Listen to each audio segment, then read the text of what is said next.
I wrote a list of impossible things. Breaking Guinness World Records, being a contestant on a game show, traveling the world full time, and other objectively ridiculous things that might as well be going to the moon. I didn't write it for me. It was a bucket list for someone with money or a passport. Someone who wasn't depressed and fat, someone who wasn't me. We all have exciting ideas at times, just to have the voice on the shoulder, say, just be reasonable, just chill, that's crazy. And here's the thing, that voice is right.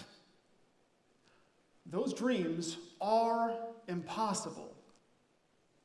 And that's the end of my TED Talk. Thank you all so much for coming. I appreciate it. No. That would be the most depressing TED Talk of all time. Look, I believe that the goals and dreams that are worth chasing should be impossible for who we are right now. That's the point. Impossible things aren't there to be achieved by who you are today. You need to become the person who can actually do it.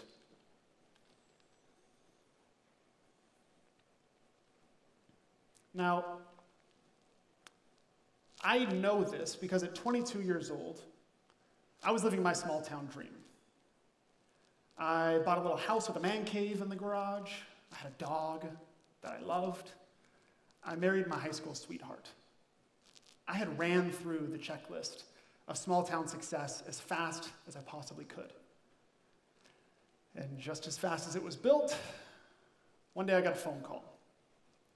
And I found out that my marriage was over and the life that I had built with her was done. At the time, I was shocked and devastated. It was like a trap door had just opened up beneath me and swallowed me, and I was just free falling. And at the time, I was working like multiple days at a time, so I even had to give away my dog because there was no one at home to take care of him. And when I wasn't working, I was just at home in an empty house with an empty life and really no idea who I was. And in that darkness, you sit there long enough and you really start to think that that's all there is.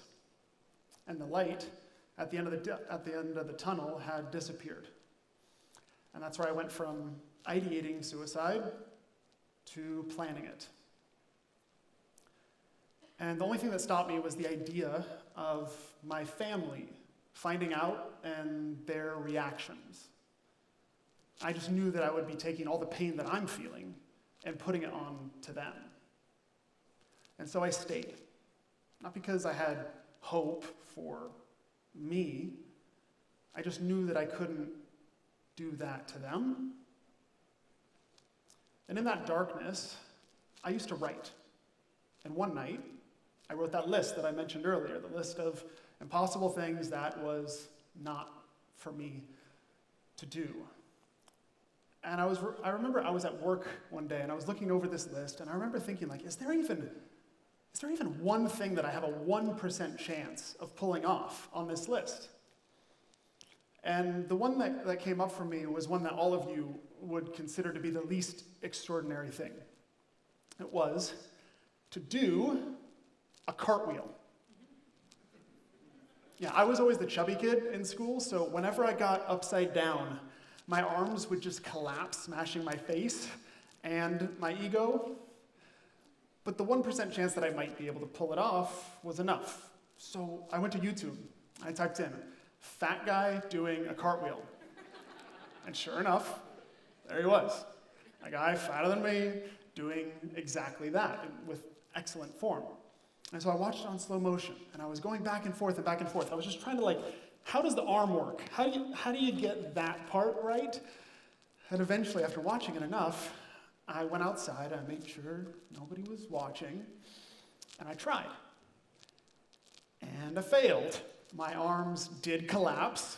I did smash my face, and I kept failing.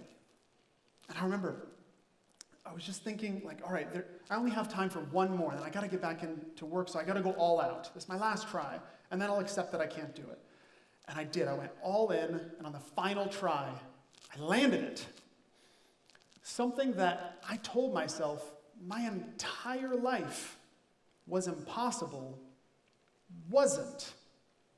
And it got me thinking, like, okay, if that is possible, and I always thought that I could never do that, what else am I telling myself is impossible? And so I started to read through the list, and I started to think, if I could become the person who can actually achieve some of these things, then that feels like a life worth leading. And so I started. Once I achieved one thing on the list, I couldn't stop. And I knew I didn't have money, so I had to learn how to travel hack so that I could travel for free. And then all of a sudden, I had this knowledge, and so I created a travel blog, back when those were cool, called The Bucket List Lifestyle. And I was teaching other people how to travel the world for free as well.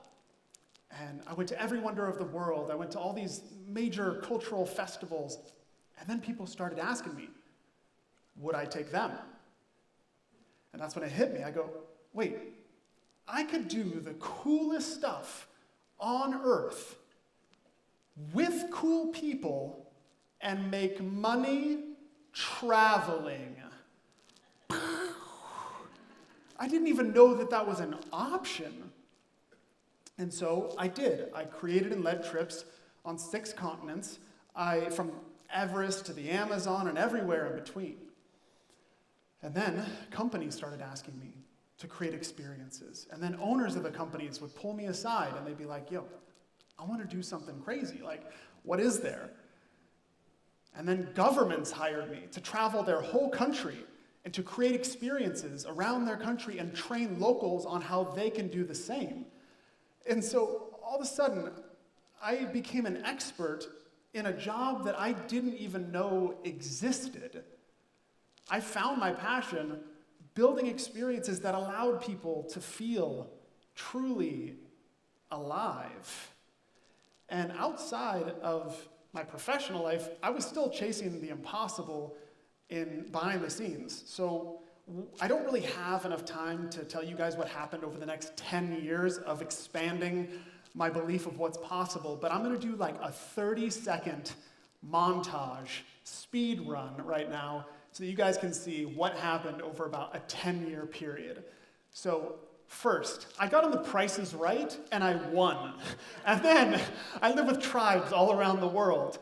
And then I bought a mixed martial arts gym with no money, and then became a cage fighter, very random. And then I got on a rickshaw, and I just rode it all the way across India. And then I shot a TV show that never came out. And then I became the first person to pull off a helicopter jump into a jungle cenote. And then I spent months in the deserts of Saudi Arabia building a desert camp. This is a Saudi Arabian screwdriver right there, apparently. And then I broke the Guinness World Record for the fastest speed by volcano surfing, which is a real thing, by the way. I had never done it before, and this is why I end up like this about 3 seconds after breaking the fastest anyone has ever done it. I almost died here, and here, and here, and here, and here. And then I had the greatest moment of my life here, and here, and here, and here, and here, and here, and here, and here, and there. Yeah, this was a very intense journey. And I think that the most important thing to get across is that while what you just saw, this like hurricane of intense side quest life was incredible, it was full of failures. It was full of epic failures, some more epic than others. Like one night when I decided to break the Guinness World Record for the highest altitude by motorcycle. Do not let me get bored. I cannot help myself, apparently. So I go all in on this idea, though, right? So I get sponsors, and I tell my family, who's acts exactly like you guys just did, like, what? Why? how? All very valid questions that I had yet to really consider. And so I end up going to northern Chile, to the world's highest volcano. And it's during the Chilean Revolution. Yeah, streets are on fire, like tear gas, thick in the air, burning my eyes and my throat. And here's the thing. In the area that I was in, they were all mad at one guy, the Minister of the Environment. And guess whose signature I needed on a permit to do this? Yeah, that guy. So I spent days trying to push past protesters, getting to the riot police, all asking the same question that my family did. What? Why? No. Obviously no. And day after day, I kept trying until I finally got to an office assistant. And I begged her in broken Spanish, can I please get a signature? And eventually she felt bad for me. And so she went into a room and got a signature. That was enough for me. So we head up to this volcano. It's a 14-hour drive through the Atacama Desert, and we arrive, and the motorcycle won't start. Yeah, months of preparation, all this time and sponsors and energy, and my mechanic says it's impossible. It's not going to happen. So I get a new mechanic who has to wear oxygen tubing at the altitudes we're at, coming in from sea level, who says that he can hack into a different motorcycle. So we get a second one. He arrives only to tell me, yeah, never mind, this isn't going to work. It's impossible. So now I'm sitting on the world's highest volcano with 2 broken motorcycles. I'm cussing in my helmet. I'm so mad, and I just think to myself, like, I am on the world's highest volcano. I need to be able to break some world record. I'm already here. And so I have no internet in the middle of nowhere, but I say, let's go back into town. We'll get internet and find out what the highest altitude by stock motorcycle. Just a motorcycle straight off the showroom floor. The reason mine was broken was because all the custom modifications. So we said, let's do that. And we find out it's 19,000 feet.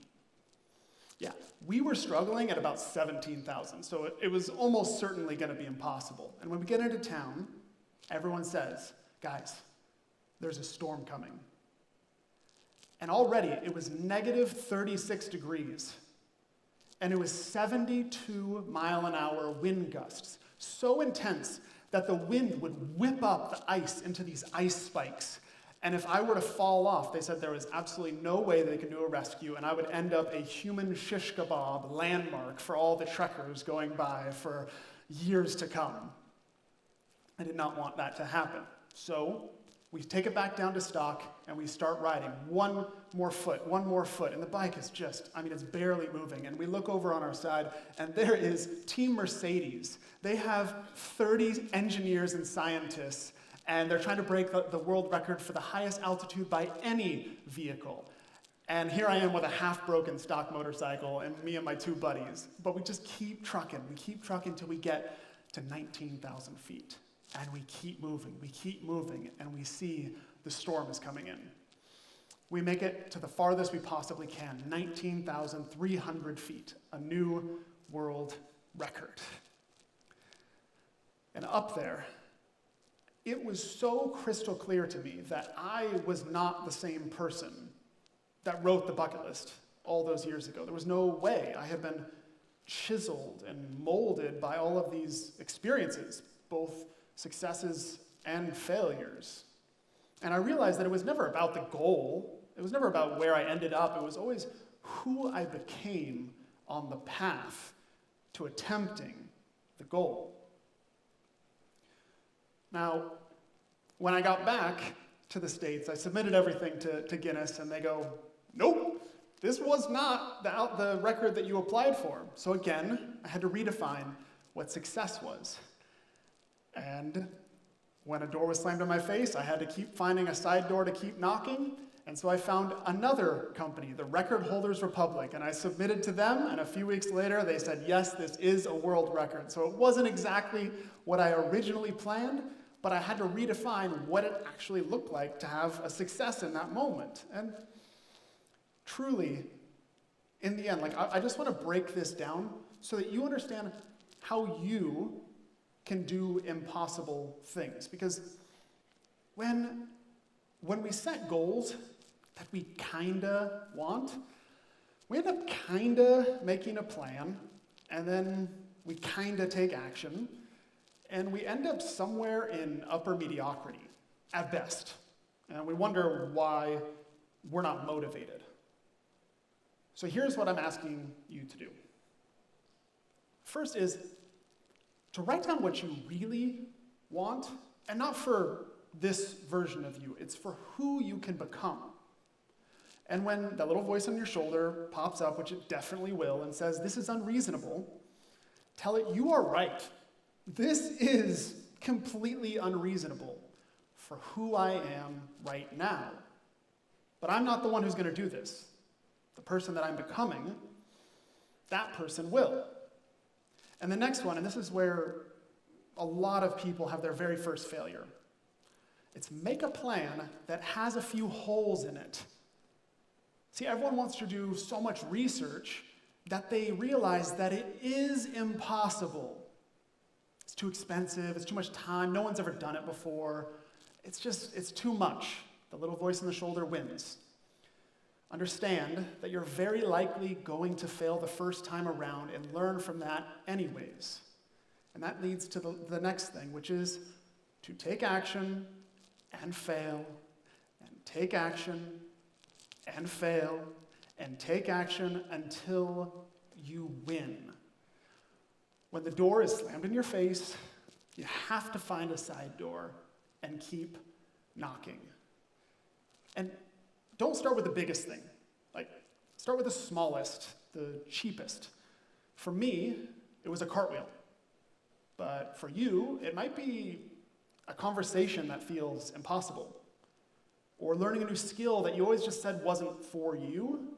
Or even quitting something that you've tried and failed time and time again. I need you to know that your goals do not need to be breaking Guinness World Records and traveling the world. They just need to be something that you're inspired by. And if you fail, keep going. Life is long, and this is worth your time and energy. So write your list, find your cartwheel, and do that first impossible thing.